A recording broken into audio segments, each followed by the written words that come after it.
How's everyone doing? So, Strength Chat episode 54, and today I have got a very special guest for you. Today I am joined by personal trainer and host of the Absolute Strength podcast, Mr. Kyle Hunt. How are you doing? Good, man. Thanks for having me on the show. It's cool. I'm on the other side of the microphone this time. You can sit back and relax now, and So, what have you been up to? How's things been going? Things are good, man. Been busy. As you know, like the new year, it's like, when you're busy going into the new year and then January hits, it's like a hotbed for trainers. So I've been super busy, but loving it, working with a lot of clients. Everyone's crushing the podcast. So been busy, but I love it. Nice. So you've obviously released a few more podcasts coming up. What have you got? Some guests lined up or topics lined up going forward? What's the plan for the podcast this year? Yeah, so the biggest thing with the podcast this year is trying to, and I've done it a little bit the past 2 years, but just trying to broaden the scope of the podcast a little bit. I think there's a lot of really good like powerlifting specific podcasts, bodybuilding specific podcasts, obviously like sport podcasts, business podcasts.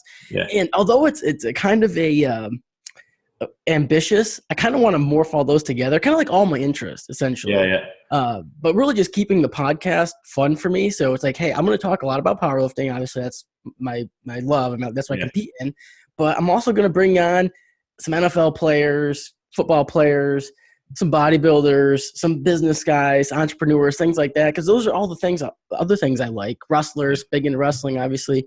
So just kind of like broaden it a little bit. Talk to multiple people and try not to get so centered on just the fitness industry per se. Yeah, I think I know from my point of view, I'm quite glad that you said that as well. That I'm not the only one that started off a podcast on a selfish note to speak to other people and talk about the things that I enjoy.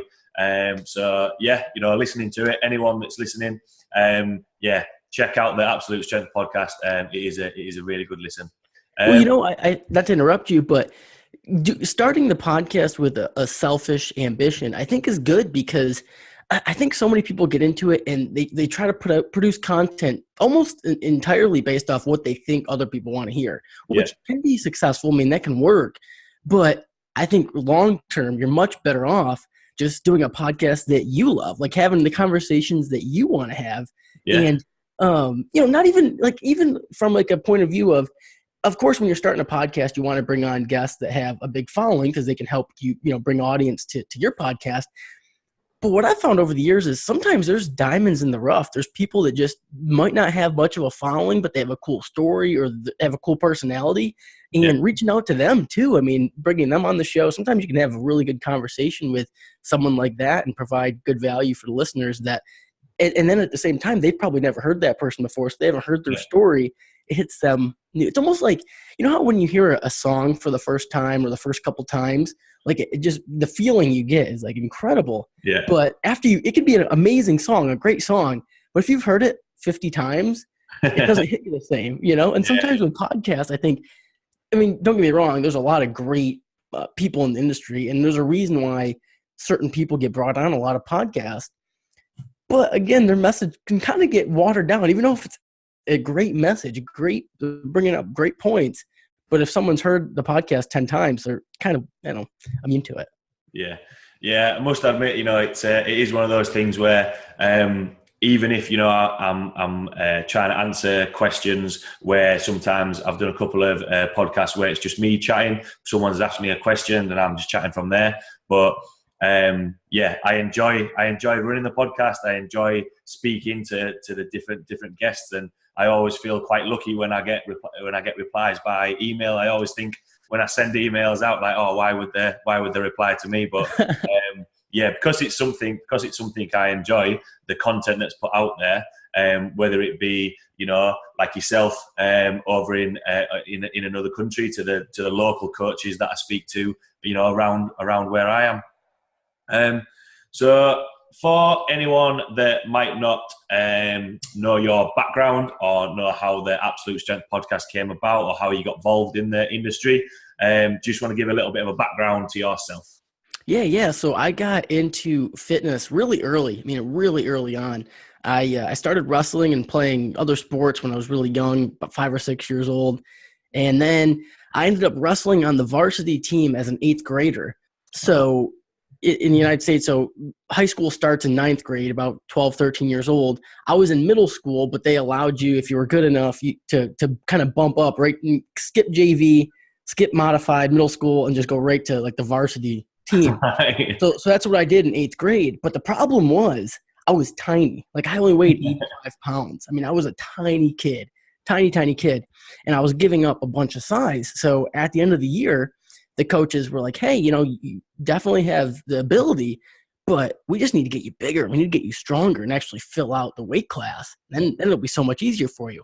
So I went into the weight room and pretty much from day one just became obsessed with training, trying to get, just any bit of information I possibly could get. This is me as in eighth grade, so I don't know, 12 years old probably.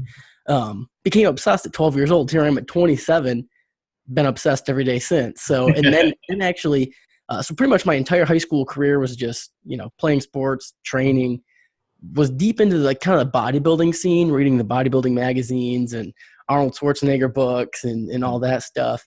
And then right when I graduated high school, as I was transitioning into college, I was like, you know what? Why don't I try being a personal trainer? I was only 17. You needed to be 18 in New York to even be able to get a certification. But started working for a gym, started doing some personal training. And then right after that, kind of got the idea. I started working with people in person, and then I almost came up with the idea of online training without knowing that there was a few other people doing it. But mine just was like 2009, 2010, so there wasn't a ton of people doing online training at the time. But I would work with people in person in the gym, and from my end, I'm like, man, this doesn't really work for me because I was in college, and the way personal training works is you got to spend a lot of time in the gym. Yeah. Clients, like if you're in college and in class or not in the gym, it's very hard to get clients. So I just realized this wasn't really working. And then whenever I would sit down with people and try to like go over their goals and their situation, I was like, man, most of these people really just need me to come up with a really cool plan for them, a really good training program, nutrition program, and then they can kind of do it on their own and just report back to me and I'll adjust it as they go. Yeah. And so I'm like, oh, I already had a blog at the time. I was writing articles. Like, this seems like something I could do probably just online. And then that's when Hunt Fitness was born. But I mean, today people hearing this in 2019 are like, oh yeah, like why is he making it seem like that was a big deal? Like online, everyone does that. In 2009, 2010, no one did it. Yeah. Yeah. It's one of those things that online coaching has become quite a big thing. It seems that, everywhere you look, there are online coaches. But I think, when you're chatting there about putting a plan in place and having check-ins and putting a nutritional plan in place, I think that's the right way to go about it. I think too often that, there's sort of cookie cutter programs that you hear about out there. And it's sort of, there's a program, off you go, see you later. Whereas, you still need that. That is the role of a coach, being able to chat to your clients and adjusting the plan or changing the nutrition or helping them if they're having issues, whether it be meal prep or whatever it may be. So how did the Absolute Strength podcast come about then? When did the idea come up for that? Yeah, so I started Hunt Fitness, and then at the time, YouTube was pretty popular. Mm-hmm. So I was like, you know what? I want to put out some content. I was writing articles, but let me try YouTube. So I started making videos, and I actually did that for a long time. And then somewhere, I don't know, probably it was early on, probably like 2012, I started listening to podcasts. And it was always better for me because I'm a type of person, I like to be super busy, like to be constantly productive. Like I hate wasting time. So it's like if I'm not working or training or studying or hanging out with my family, like I just don't have time for it. So I didn't actually watch a lot of YouTube videos. Right. I just, because YouTube, you have to watch the video to get the content. But with podcasts, you can listen to a podcast while you're driving to the gym, walking around, washing the dishes, mowing the lawn, just doing other things. You can listen to a podcast. So I was big into podcasting or listening to podcasts. And I was like, you know what? Maybe I should start a podcast. This is 2012. Never started one. Fast forward 2014, bought all the stuff, bought all the equipment. I was like, man, I should really start a podcast. Never started one. It was 2016, which by that point I already put the idea away. Like I was like, you know what? I'm just never going to do it. It's just one of those things that I'll probably regret, but just for whatever reason, I'm just never going to do a podcast. And then 2016 that summer was the Olympics. And I was sitting watching the Olympics, watching the wrestling actually, which is the only day I ever watched. I watched the entire 2016 Olympics. I watched literally one day of the Olympics, and it was the wrestling because I wanted to watch Jordan Burroughs. He's the former gold medalist from the United States. Okay. And he got beat. He got beat by a Russian dude. And it was right about the time when Icarus came out. I believe, I'm trying to think if it was. Anyway, there was definitely, I can't remember if it was before or after Icarus came out, that documentary on the Soviet steroid scandal. Yeah. Can't remember if it was before or after that, but I knew there was a lot of, like, they were already talking about it. Kind of like already the controversy about there was more information coming out of the Soviets and all their drug scandals. Yes. So it just so happens Jordan Burroughs got beat by a Russian wrestler. And then I just got thinking, I'm like, man, it would be cool, not really talk about that specifically, but just talk about steroids and sports in general. Yeah. Like I was like, maybe I'll make a YouTube video out of it. But I'm like, no, I feel like I'm going to ramble and it's going to be too long. Like, you know what? Why don't I just I'll just try making a podcast. I wanted to do for like the last 4 years. Let me do it. So I turned on the mic, talked about steroids and sports, posted it. That was the first episode. It's still up. That was the first episode of the Absolute Strength podcast. And people liked it. Got a pretty decent response. And then for whatever reason, I'm like, I'll do a second one. Can't remember what that was on. And then, I mean, I've never stopped doing it. Yeah.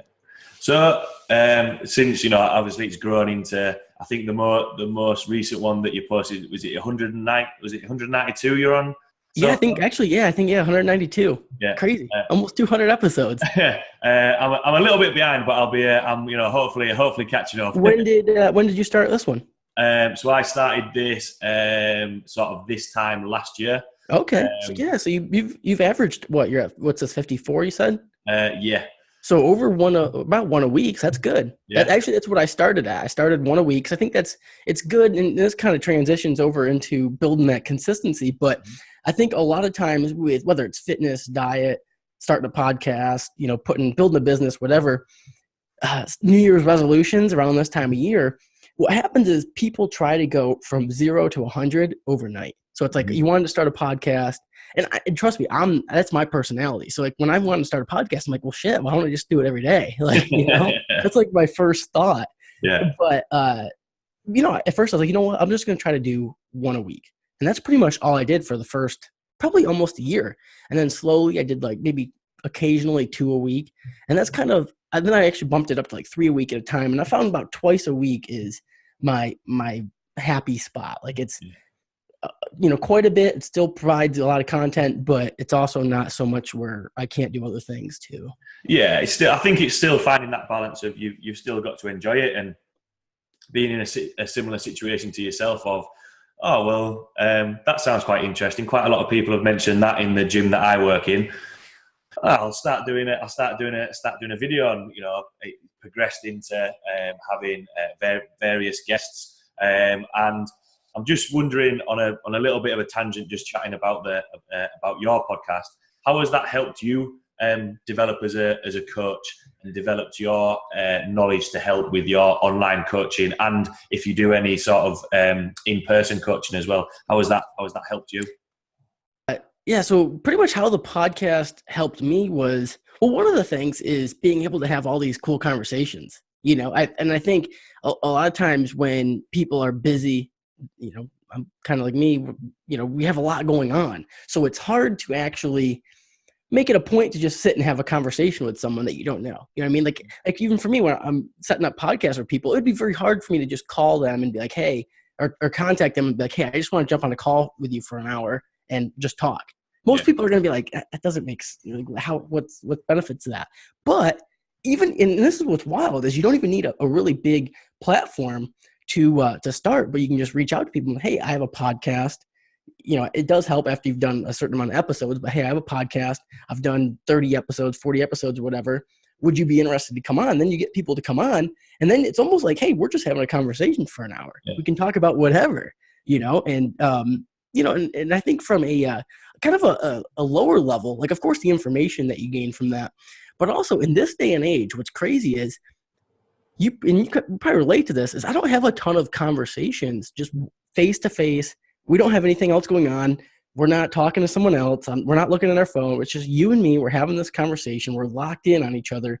Yeah. So from a communication standpoint, I think that helps too, because communication is huge with coaching. Like, I mean, that's probably it's just super important. You got to be able to communicate with people clearly and understand where they're coming from too. And in this day and age, with so much social media, we're constantly texting, talking on DMs, talking through emails.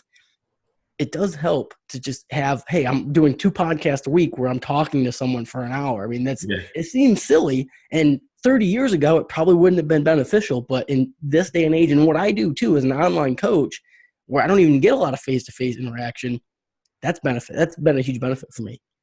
Yeah, it's a really good point.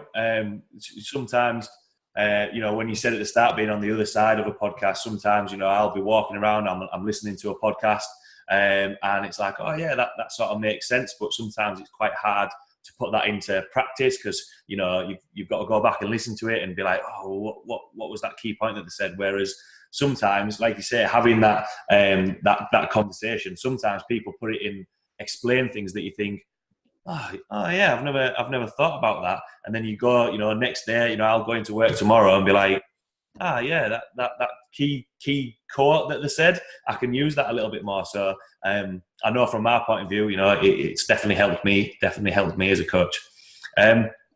So you mentioned it, touched on it briefly, sort of about consistency, which is the whole topic of this podcast, which I'd like to go over. And you have posted quite a lot about how consistency plays such a key role in anything that you do. And one of the main things, I remember you put in a post about consistency of nutrition, and it's got to be a part of your lifestyle. It's not just a method, like I'm going to do a 28-day shred, or I'm going to do this. What do you think are the core principles to keep consistency of nutrition and make it part of your lifestyle? Yeah, well, one of the things I like to talk about with consistency is whether it's nutrition or training, it's very easy to do something for a short period of time. Put it this way, you start a new diet, it's very easy to do a day, a super strict diet for a day. Yeah. It's even easy for a week. You know what I mean? Like, it's pretty easy. Like, most people can do anything for a week, even 2 weeks, we'll even say a month. Getting a little bit trickier, but a month. It's pretty easy to do 28. We'll just say 28-day shred. You can do a 28-day shred. Anybody can do that. But to make it a lifestyle, to get lasting progress, long-term progress, we're talking big-time transformation that lasts you a lifetime, and really have control over your nutrition, control over your training, we need long-term. We're talking years. So in order to do that, of course, consistency is key. Consistency is huge. And what I mean by consistency is we're talking about nutrition here, so finding something, whether it's tracking your macros or whatever. I mean, it doesn't have to be any type of specific diet, but finding a diet, finding something that you can do for longer than 28 days. Something that you can do for 6 months, for a year, for 10 years. And when you first get into it, when you first get into fitness, first get into training, you don't want to hear that. I get it. You don't want to hear the long haul. You realize where you are now, and you want goals fast. I mean, everyone does. So part of being a coach too is like, okay, well, how can we periodize this? How can we set it up towards, we're going to hit your goals short term. Like, we'll set up little goals to lead to big term goals, but then also keep the big picture in mind too. So we're not going to put you on something that you honestly can't do for a lifetime. Yeah. I think sometimes everyone, if you were to turn around and say, right, if you go away and take this, that's your goals done, that's done for everything. But I think it's good to, as a coach, to manage their expectations as well, especially for, I feel, when beginners come in and they get such great results in the first couple of months. It's like, yeah, I'm still going to keep losing fat. The weight on my squat, bench and deadlift is going to keep going up all the time. But it's, it gets to a point where those results that you get really quickly will end up slowing down, and that's where the plan comes in to change and keep that progress going. So what do you think when you manage those expectations at the start of the program, and you've got those quick results, and then it goes into a little bit of, okay, so now we're in for the long haul, as you put it. What behaviours do you recommend people use? Because obviously you mentioned there about tracking your macros, meal prepping, or whatever it may be. Do you have any go-to sort of behaviours that work quite well with your clients? Yeah. So really behaviors is key. I mean, because behaviors and habits are what lead to success ultimately. So if you, like on Instagram, I always post like my #consistency breakfast in the morning, which I'll have eggs and oatmeal. And sometimes people get caught up on what I'm actually eating, like eggs and oatmeal, which is kind of part of it. Part of it is just every morning I'm on track. I'm on the program. #consistency. Sometimes I change it up, but it's like I'm on the program. So when I'm talking about habits with clients, kind of going back to what I said last time, it's like trying to find, for one, you just got to find what's going to work for you. So that for a lot of people, that is some form of tracking. You have to know where you're starting. Mm-hmm. Like you can't just have like an open-ended, it's kind of like training too. Like you got to know how much weight's on the bar, so you know what to do next time. It's kind of the same thing with nutrition. Like you want to have an idea of where you're at. So, but then on the flip side, if someone's coming like who's never done anything with the nutrition before, and you say, all right, you got to weigh and measure everything, track everything to a T. Okay, well, that's not that flexible. We talk about flexible dieting, but if someone's never done any nutrition before in their life and you tell them they have to weigh and measure and track everything, that doesn't seem very flexible. So it's kind of meeting with the client where they're at. But for example, like sometimes if someone's never done anything with nutrition before, I'll just have them weigh and measure and track stuff for a couple weeks. Yeah. Not trying to hit any numbers. It's just, hey, I want you to weigh, measure, track, get into a good habit of just doing this, because these are we're building a pyramid here. This is the bottom base.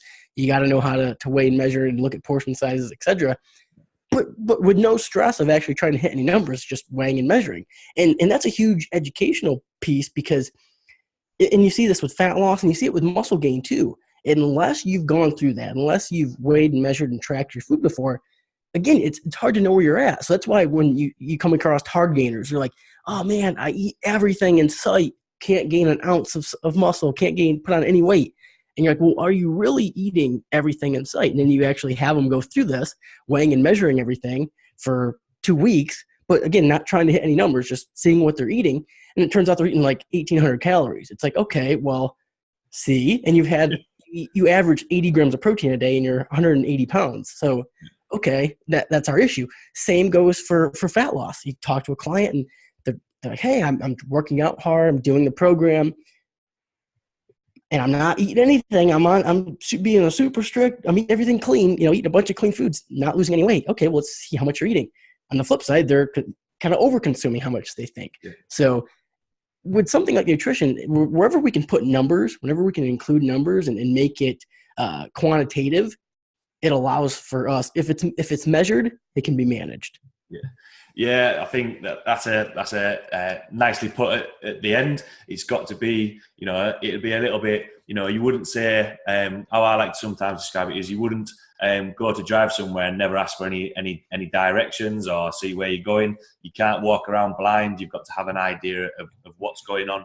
And then from there, as you're saying, you the base of the pyramid, you can add different things on, but you need that starting point, whatever that might be.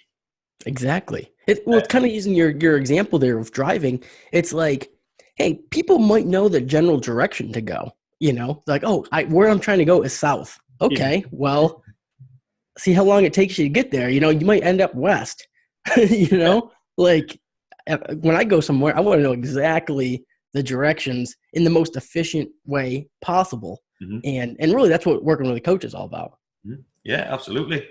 So where do you think sometimes people fall down or get it wrong with of consistency and building those behaviors and sticking to those principles? Because I know myself, I've had clients where I've been really busy with work, I'm traveling away, or I don't have time, where do you feel that people sometimes fall down and go down the wrong direction, if you like?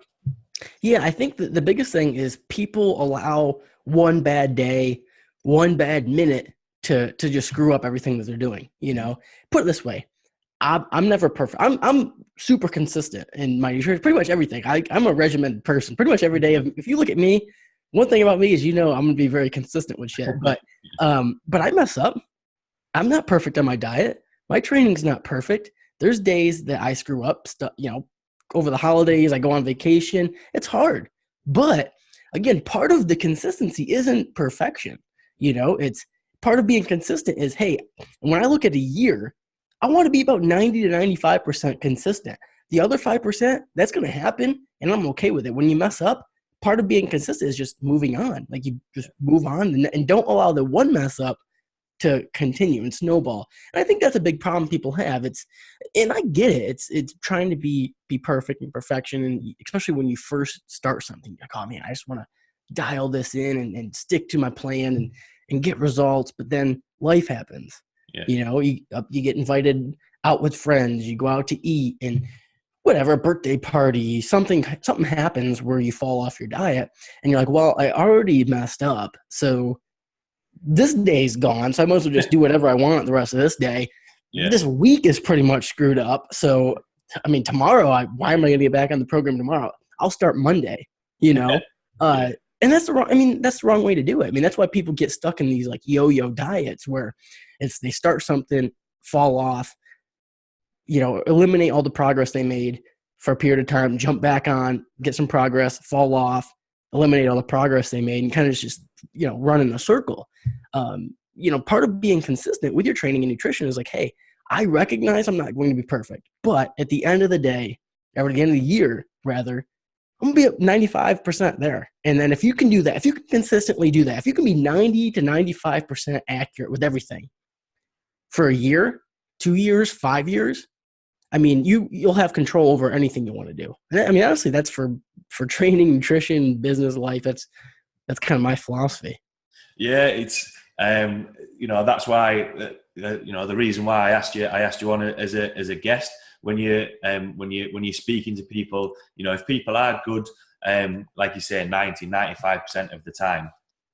The amount of times that I think I've actually had a conversation about this week with some of the clients that have been coming into the gym. It doesn't make you a bad person just because you went out for a meal and God forbid you had one too many beers. Like, you've still got to enjoy the process. Doesn't make you a bad person. Wake up the next morning. Yeah, same. Like, want to have the same thing for breakfast. Going to work through. Make sure I stick to this.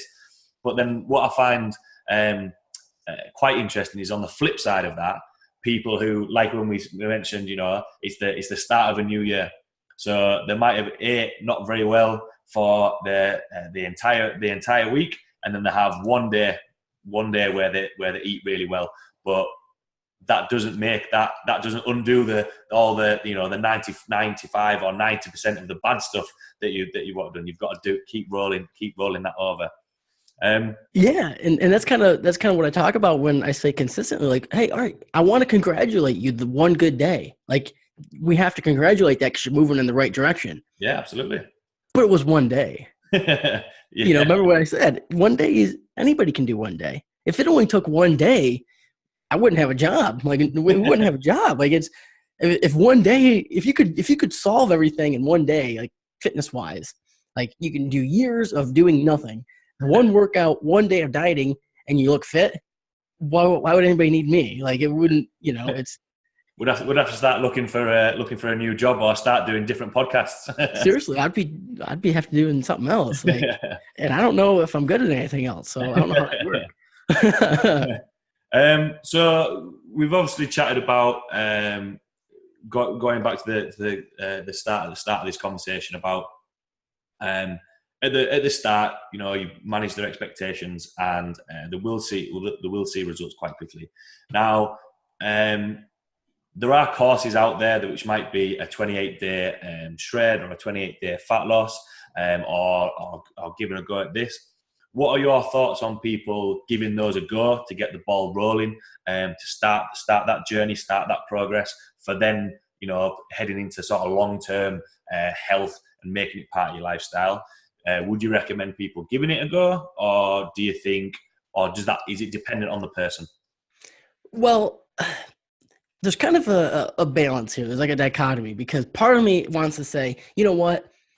It is about consistency. It is about long-term and setting everything up for a lifestyle change, which is what everyone kind of says, but I try to really hammer that home. Mm-hmm. But then part of me says, well, I really like the idea of putting a date on the calendar. That's why I compete. That's why I do powerlifting meets, because there's nothing like putting a date on the calendar. It's like, oh, well, in 6 weeks, I have to be at my absolute strongest. So every day I'm in the gym, I'm thinking about that. Or when people do transformation contests, it's like, hey, in 12 weeks, I have to be as lean as I possibly can to win money or whatever. Because now you're thinking about it. There's a deadline. So there is an element of the 28-day shred or whatever, the month of 30-day challenge or whatever. I do like the fact that, hey, we have 30 days to get you started. For whatever reason, there is that date at the end of the month or at the end of the weeks or whatever, where it ends. I mean, that you have to be at your best for that day. So now every day leading up to that, that's in your head. So you're not able to push it off. You're not able to say, well, it's Thursday. I kind of screwed up this week. I'll start Monday, because you can't give up 4 days. You can't just say I'm going to start Monday, because you're like, well, if I'm only doing 28 days, I mean, shit, let's do the math here. 4 days thrown away, I'm screwed. So I do like that element of, every day has to count. But then also keeping the big picture, like, hey, when the 28 days are over, don't go back to what you were doing before. Because then what was the point of it? So it's like, let's go, if you want to do a 28-day, 30-day, just hammer home, go as hard as you can for a month, and then transition into something a little bit more manageable and something you can maintain longer. I think that would be an awesome idea. It is hard for some people, though. Yeah, I think I agree with you. I think sometimes things like doing a set course get sometimes a little bit of a bad reputation. But for me, depending on the person, for those 30 days, they've got to stick to those habits. They've got to stick to those behaviors. And sometimes, if it is, say they're doing, like you say, 30 days before a holiday or 30 days before a competition, they're getting in the best shape that they've had, or they're at the strongest. And then when they come back, and if they do go back to old habits, it might be they might in the head think, actually, I don't really enjoy this. I enjoyed having that routine, because, for example, the amount of people that have come back after Christmas, and Christmas does throw people out of routine. It does, because it's not a normal working week. People aren't in work; they're spending time with family. There's a lot more food. And when that routine's taken away from you, it's sometimes a little bit, oh, well, what do I do? I want to get back to that. Back to that routine. So we've chatted about the short-term goals and thoughts on that.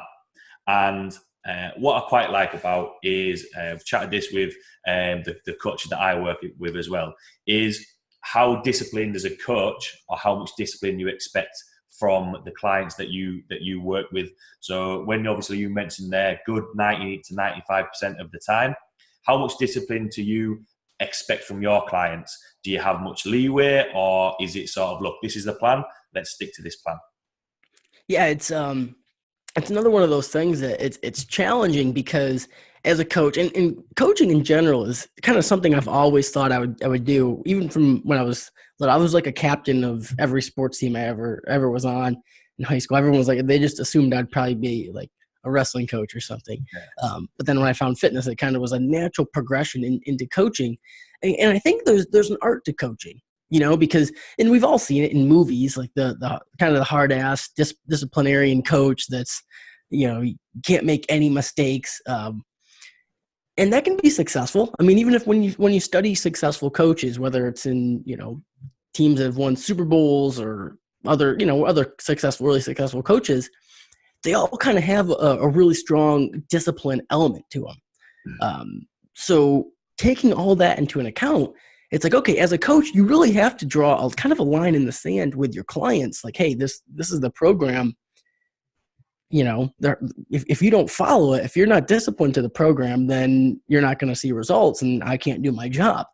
But then again, there's a balance to everything, because when you set that up, kind of what we've been talking about, it's like, well, you can't expect perfection, because if you set the standard at perfection, well, then what do you do when a client fails? Yeah. What do you do when they do have a bad day? So I kind of, the way I like to look at it is like, hey, I like to set the discipline. Like, okay, hey, here's the plan, stick to it. Like, that's pretty much that's how we're going to be successful. The farther we get away from the plan, the less successful we're going to be. So the closer we can stay to that middle line, the more successful we're going to be. So you kind of have to draw that line in the sand. But then also, when something comes up, I kind of turn into a softie in a sense, where I'm like, all right, well, hey, look, you screwed up. Good. Guess what? We forget about that, and tomorrow we're back on the plan. There's no ramifications. Just we're done with it. Like, it's over. Like, we're not. Most of the time, we're not even going to change. All right, you screwed up big time. We're not changing anything. It's just tomorrow's a new day. We're right back on the program again. Yeah. That's kind of how I look at it. Yeah, I think, when the definition of a coach, there's a lot more job roles within underlining a coach than what people think. It's a psychologist, it's a shoulder to cry on, it's a lot more to it. And one of the comments that you made of, life gets in the way sometimes, and I think it is still good to be that disciplinarian and look, this is the plan, and still speak to your client of, look, this is the direction that we're going. We can adjust it as we go, but this is what we're going to aim for. This is going to get you to where you want to be. There's a video that I watched. I think it was before Christmas, and it was basically a continuum of a coach. I can be your best friend and we can have a laugh in a session, or I can be, look, this is what we're doing, and it's quite rigid. And I think along that continuum, it'll change depending on, it might be over summer where people are going away. It might be Christmas where they're spending a lot of time with family. But as long as, the main things that stay consistent, which is, what we've chatted about is the training, making sure that you're getting enough sleep and recovery, and making sure that you're sticking to your food as well as you can. I think that will help. I think always people are a little bit unsure that, if I get a coach, I'm not going to have any flexibility. But that's not the case. Another thing too is, the more success you have, it almost takes care of itself. Because success, it's easy to breed more success. So like, if you work with someone for a few months, they're super successful, you'll start to notice that adherence becomes a little bit easier, because you got the ball rolling. Yeah. You're hitting PRs, you're hitting weight loss goals, whatever it is, whatever your goals are, you're hitting them, you're meeting them. Maybe in the beginning you had a couple hiccups and you realized, hey man, you weren't making that much progress. Then you start putting good weeks together, a good month together. You start living that consistency life, and then the progress comes. So then you recognize it. You're like, oh, well, it's like the reward. I mean, you did the action, you got the reward. So the reward is forcing you to do more of the good action, So I think that plays a part into it. Yeah, absolutely. You said it there. Of it's no one's perfect all the time. No one gets it right all the time, and it's like learning to drive. When you first get in a car, you're going to stall it. You're going to get the wrong gear. You might end up pulling out at the wrong time into a junction. But the better you get, you become a better driver. I think sometimes the biggest thing is people are afraid to fail sometimes, and when they fall off that wagon to get back onto it. But exactly how you said, where sometimes it's okay, you've fallen off the wagon. It's not the end of the world. No one's the gym hasn't blown up. It's nothing drastic. We can start again and keep that ball rolling. So for training and nutrition, what have you found people, in terms of the consistency and people sticking it to a little bit more? What have you found people to struggle with more, the training side of things or the nutrition, or what has to get nailed down first, if you like?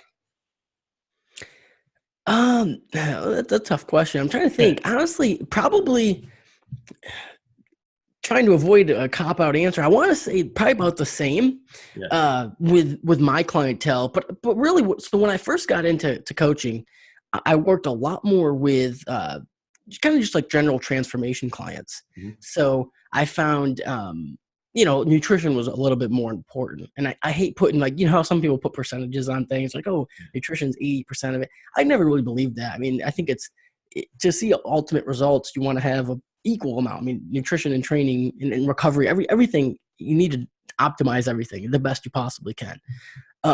But when I was originally working with a lot of transformation style clients, I found that nutrition adherence was more closely related to the results than, so let's say if we had 95% nutrition on point, training, we'll say 80%, maybe 80% of the time they were following what I wanted them to do. 20% they kind of just did whatever. We would still be, at the end of the day, if nutrition was at 95% adherence, we'd still hit our goals. We'd still hit the transformation goals. We'd still hit the weight loss goals dialed in. But now I work with kind of a mix. About 50% of my clients are strictly competitive powerlifting clients. The other 50% are more, whether it's aesthetic based or transformation based, general kind of training. Yeah. And now I just feel like it probably for the powerlifters, the training is a little bit more important. So if they are on their training about 95% of the time, 95% of the time, we can get nutrition about 80% right, and they're still going to hit their goals. So I guess that's how it answered. Because then on the flip side, when you're dealing with the aesthetic-based clients, fat loss, transformation style, it's still the same. I mean, it's still probably a little bit more important for nutrition. But then again, like I still like to emphasize, like, hey, the training, when you're chasing performance, whether not even if you have performance-based goals, if you're chasing performance, chasing strength improvements, rep range improvements, getting stronger, getting better in the gym, a lot of the times, if your nutrition's dialed in, the aesthetics are just going to take care of themselves. So, I mean, everything's important. Yeah. The answer there went sort of the direction that I wanted it to, really, because like you mentioned there about the powerlifters and people coming in that are doing general training, they usually do come in. The people do go to the gym, but they might be doing the same thing on the same day for X amount of time, which might not be exactly as coaches what we want them to do, but hey, the training, they're in the gym. Then it is the nutrition side of things. It is the nutrition side of things that fall into place. So yeah, I was quite interested to see your thoughts on that, because sometimes it's a little bit right. We need to go in and we're going to start everything from scratch. But if people are coming into the gym, then we can start looking at their food and be like, right, what's the plan? What's the plan for that? They're not training as much, or they're not coming into the gym. They might be doing whatever else, but they are eating quite well. So yeah, it can be quite balanced.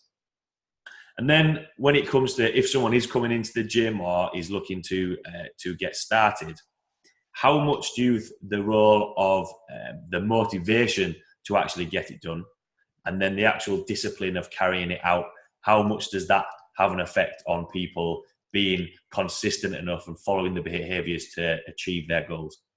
Mindset is so important. I don't think it's talked about enough in the space, not just, I think it's talked about enough with competitive athletes, the competitive side, but really just everybody in the gym. I mean, the mindset is so important. And an example I like to use is, we all know somebody who does everything wrong, nutrition-wise, training-wise, and they probably have good genetics. We'll concede to that. They have good genetics, but they do everything wrong.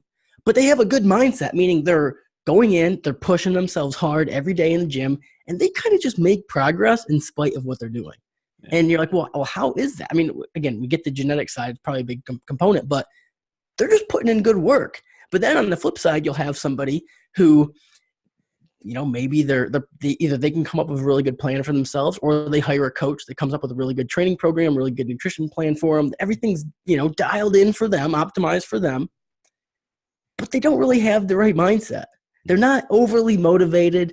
They're not, they just don't really have the killer instinct, so to speak. So they might be doing everything and even be pretty consistent with it, but they're just kind of falling short. Maybe they're not pushing themselves quite enough. Maybe they're, just slipping up in some areas, whether even as silly as, they might be hitting all their nutrition numbers, but they're not as motivated to dial everything in. So they're staying up late, playing video games, watching movies, watching Netflix. So they're not sleeping much. maybe they're about 90% dialed in with the nutrition, but the 10% is like they go out on the weekends and get no sleep and just go out and drink with their friends, but their nutrition's still dialed in, so it doesn't make that much of a difference. But then over time, like they're not 100% bought in. Those little things add up. But I just think the mindset and motivation's tricky because it comes and goes. It always fluctuates for people. Like people will go through periods where they're super motivated. I think it's easier when you have clear goals. So you're not open-ended. Like you have a goal you're working towards, short-term, long-term. Yeah. It helps with motivation, but then it's kind of like discipline.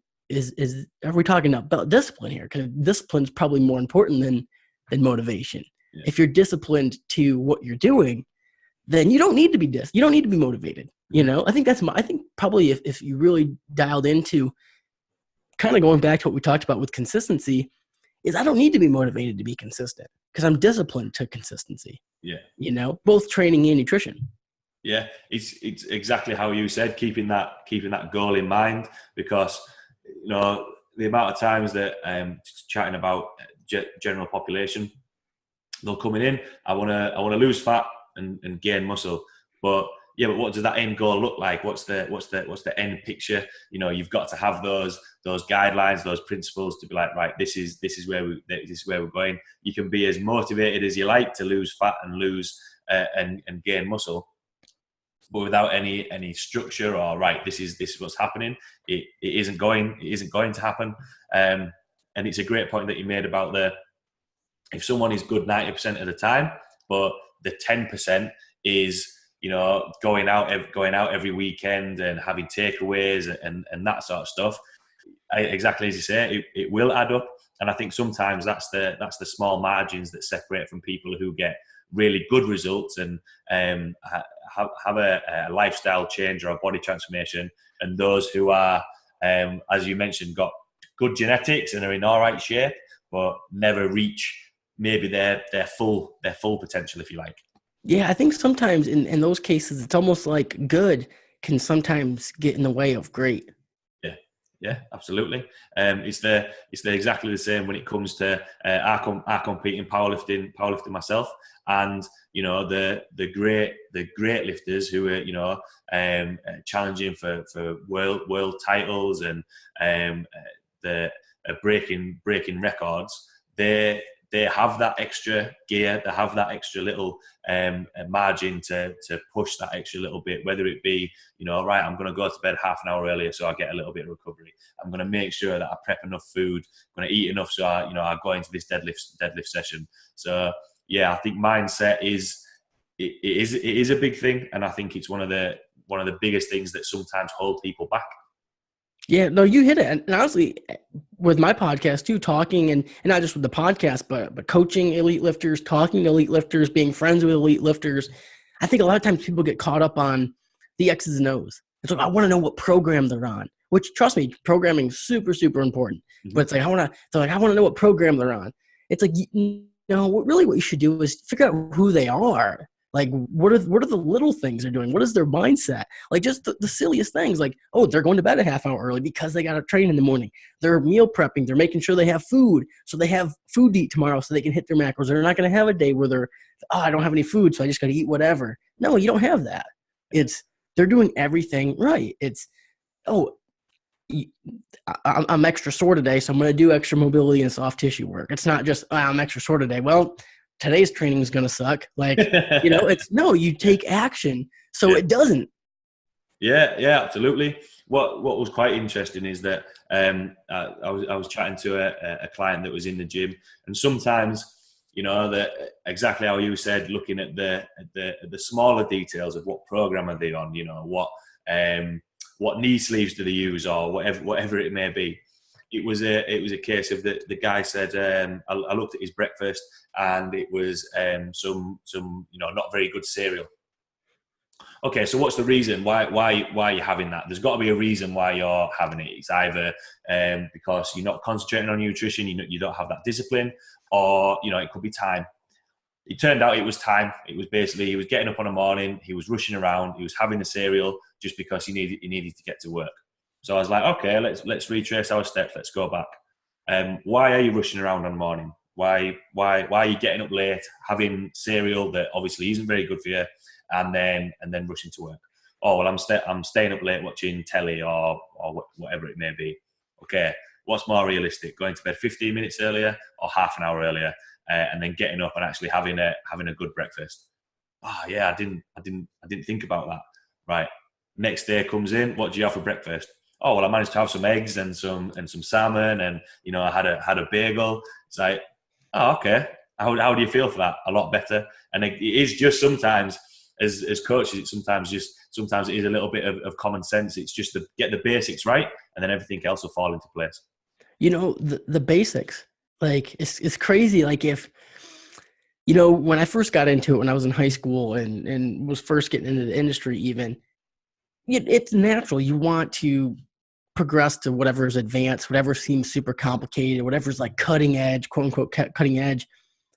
But then when you really find out the information, the true information, and you have the experience, you've worked with hundreds, thousands of clients, and you've read all the information or most of the information, you're like, damn, it's just the basics. You just got to be really good at the basics and hammer them home. And again, going back to it, just got to be very consistent with the basics and setting up your day in a way so you can build consistency with the basics. I think, and getting kind of into the weeds here a little bit, but it goes even with like exercise selection. People want, whether it's their boredom or they see somebody else who's strong at the gym doing a certain movement. It's like, I want to do that exercise. I want to do that exercise. I want to do this new program, constantly jump programs. It's like, well, you would have been better off. Let's just say maybe the new program is better, but because you only followed it for 1 month and then you tried something else and then tried something else, you pretty much just drove yourself in a circle and never got better. You'd be better off just finding anything to do, finding something at least semi-intelligent, some style of smart programming, but just sticking with it for a while and actually allowing it to work rather than just jumping ship left and right. Yeah, absolutely. I can't remember if I've got the phrase right, but it's you could follow if you follow a bad program consistently, you'll have some consistency or have some results. But if you don't follow a good program inconsistently, you're not going to get anywhere. As long as there's some structure behind it, then yes, we can have a look at changing the program or anything. But as long as there's something in place and you've got something to stick to, completely agree with you. You are going to end up heading towards your goals. So another post I saw you put up. It was chatting about momentum. So all the way through this podcast, we've chatted about getting the ball rolling. If you get to do one good day, another good day, and it'll start snowballing. What are your thoughts on momentum and how much of a role does it play in trying to be as consistent as you can? Yeah, so momentum, it's talked a lot in sports. So it's like, oh, this team's on a winning streak or this team's on a losing streak. You often hear that. But when you really break it down, it's like, well, let's not look at the result. Let's not look at why. Let's not look at this team's won 5 games in a row. Let's look at why they've won 5 games in a row. Same thing. Let's not look at this team. Yeah, this team's lost 5 games in a row. Why? What did they change? What's not working? Are they just losing and then not doing anything different? Yeah. Let's look at the habits. And I think the same thing can go for fitness too. It's like, okay, it's easy. We all want results. We all want the numbers to go up in the gym, put more weight on the barbell for fat loss, losing weight, whatever. We all want that. But we can't control that. I mean, we can a little bit, but not entirely. What we can control is what we're doing to get there, the daily habits. So that's what I like to build momentum in. And that's, again, kind of full circle here, going right back to the consistency point, is those consistent habits that you do day in and day out. Those add up to the success. Those add up to the results. Yeah. Same as the bad habits, the things that aren't leading to successful results, the things that are getting you unsuccessful results. Those habits build too. It's hard to break habits, good or bad. It's just very hard to break them. Mm-hmm. Like me, I've been training since I was 12 years old. I'm 27. If for whatever reason, I couldn't train anymore, the habit of going to the gym would be entirely, I wouldn't feel right. Like it's just ingrained in me so hard that I go to the gym most days that if I couldn't, it would be a huge transition. Yeah. But people have the other thing. They've never trained. They're 27 years old. They've never been in the gym once. In their free time, they do other things. They fill that free time with whatever it is. So getting them to go to the gym is, that's going to be a hard challenge to break. But the previous results don't matter. Like, even if you've been winning, it doesn't matter. The results don't matter, whether you've won or lost. It's the habits that matter. Yeah. So I think just focusing on that is ultimately, because we can control that. Yeah. We can't, especially with powerlifting too, it's a good point, is like, hey, you can be doing everything right and you still lose. You can't control who shows up, but you're getting better, And then the same thing, you could be doing everything wrong and just show up. No one showed up and you won. Well, should we celebrate that? Yeah, it's a great example that you used of sport, because you look at some of the great teams. They across the board, they all have the same mentality, the same idea of what they're doing. Yes, someone might do a freak play and do a little piece of magic, but in powerlifting, you might have a really good day. On that day, everything is just going to go up. Just the stars aligned and everything went really well. But you've still got to think about that piece of magic that might happen in a sports environment. Next week you've still got to stick to the same game plan. And if they are winning, for powerlifting, if everything did go up, you've still got to go back in the gym and you've still got to work on your technique and make sure everything is in place so you can be there and work towards the best goals that you can get to.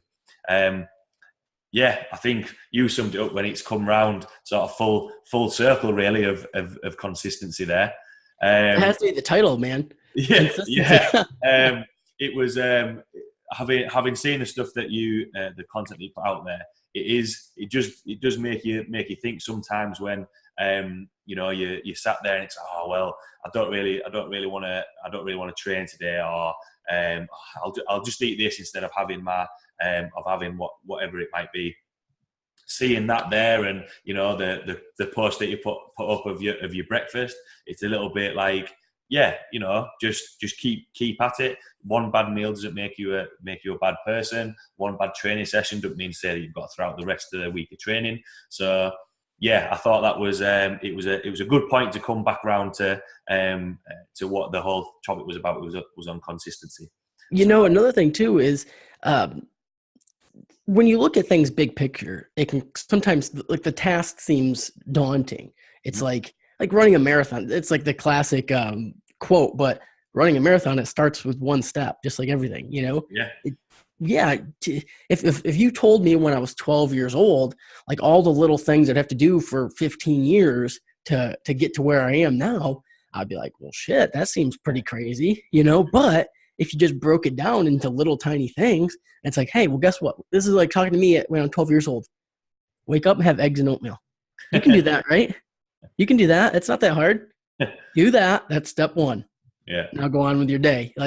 And just, start with really all monumental events, huge successful events. They just broke down into a bunch of little tiny successes, that if you just isolated them by themselves, anybody could do. You just got to stack them together. You just got to stack all those good days together, all those good little events, and that'll lead to a big time event. You take all world champions.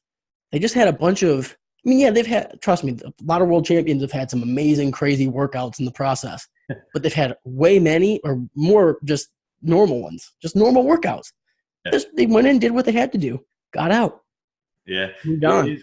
You see you see the workouts of this is just because you mentioned it at the start, Arnold Schwarzenegger, right? This is Arnold Schwarzenegger's workout to get a chest like Arnold Schwarzenegger. Really, was that the only workout that he did to get a chest like that? It was. So you're saying he did it twice a day for 6 days a week? What?